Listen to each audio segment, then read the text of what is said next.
What's going on, guys? Failed to listen. Welcome back to more Failed Thoughts, and just playing off the video from yesterday and the video before that, because I'm struggling to figure this out, and maybe you guys can help me. Maybe you have some ideas of your own, whether you have interest in the PlayStation 4K, the 4.5 codename Neo, or not. Just maybe, throw out some ideas, because I'm just trying to figure out how they would sell this to existing owners. Some of you are going to be interested regardless, because you're diehard Sony, but some of you, even if you've always been diehard Sony, you might find that your loyalty no longer lies with Sony because you feel disrespected, you feel betrayed in some way. But realistically, Sony doesn't really owe you anything. I'm just trying to be fair. I'm trying to look at all of this from an objective point of view. They don't really owe you anything. I understand why people are pissed off and they're already freaking out over this whole thing. I get it. I really do. I get it. But my question is how do they continue to sell the PlayStation 4, the current vanilla PlayStation 4, as well as it's been selling? How do they continue to do that, maintain those numbers, or possibly even grow those numbers, and then announce the PlayStation 4.5, PlayStation 4K, and say, okay, this is why you should buy the new one, without pissing everyone else off? Because you can't just come out and say, or maybe you can, Sony can't just come out and say, if you buy the PlayStation 4.5, Uncharted runs at 60 frames a second, or maybe 4K 30 frames a second. I mean, I might be pushing it a little bit, but I'm just giving examples. 1080p 60 frames a second, 1440p 60 frames a second, and then but this version over here, 1080p 30 frames a second for the single player. What is it, 900p 60 frames a second for the multiplayer? So how do you sell people on this machine, whether you're an existing owner or you've been on the fence about buying a PlayStation 4? How do you say that without confusing people, pissing people off? This version is better.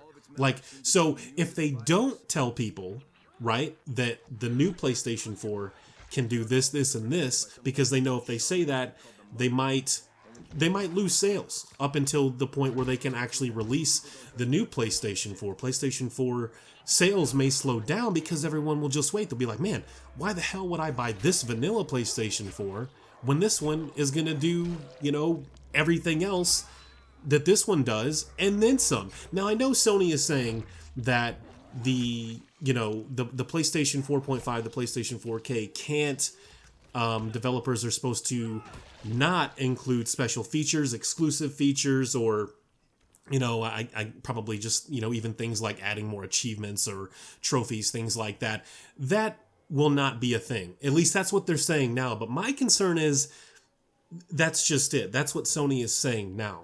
In a year and a half, 2 years, I think there probably will be exclusive features and content to the PlayStation, maybe even its own exclusives, because the developers may have, figured out new tricks and new ways of developing even more badass games that look even better, that the current vanilla PlayStation 4 just simply can't do without major downgrades. So that's a concern. And I guess this video is more of a question to you guys, how do they sell people on that without, triggering something like this major backlash, oh shit, did they really just say that? Did they really just say that this thing is going to do 1080p 60 frames a second on some of my most anticipated games, and I'm stuck with this over here? I'm expecting to buy a console, right? People keep saying this all over YouTube, all over forums and stuff. They expect to buy a console and for it to last at least 5 or 6 years before something new comes out from a different company or their favorite company, whatever the case may be.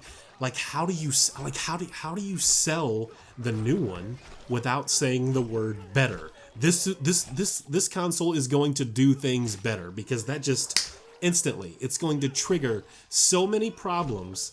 I don't know. People are going to be crying. It's like I said yesterday. I know people are going to be crying.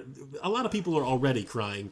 But once this thing hits, once they see the differences in resolutions and frame rates and things like that, or maybe they even stick with 30 frames per second single player games, and they just want to push, things like textures and lighting and such more. Maybe they just want to go that route. But even then, right, making games look even better, possibly not even be possible on the vanilla PS4. You're going to have a lot of upset people. I just don't know if I believe Sony that, you know, that forever and always, once this thing releases next to the vanilla PS4, that you won't get any exclusive features and content. I just don't know if I believe that. Maybe not right away, but I'm expecting this to go down. Or you could even look at it the same way Colin Moriarty looks at it from Kind of Funny Games, where the new visuals, right, the new better textures, the resolutions, and the frame rates are the exclusive features and content that will be a step above what the vanilla PlayStation 4 is capable of. So it's kind of like they're saying there isn't going to be any exclusive stuff, but like he's right. I mean, having those better frame rates and resolutions and stuff, that's exclusive to that console, because if you're a console-only gamer and you don't give a crap about PC, then that's what you're stuck with, right? The PS4 dog shit, while this guy over here is living it up at 60 frames, you know, 1080p or whatever the case. So, I don't know, man. Things are going to get interesting. Let me know what you guys think. Thank you guys for watching. Peace.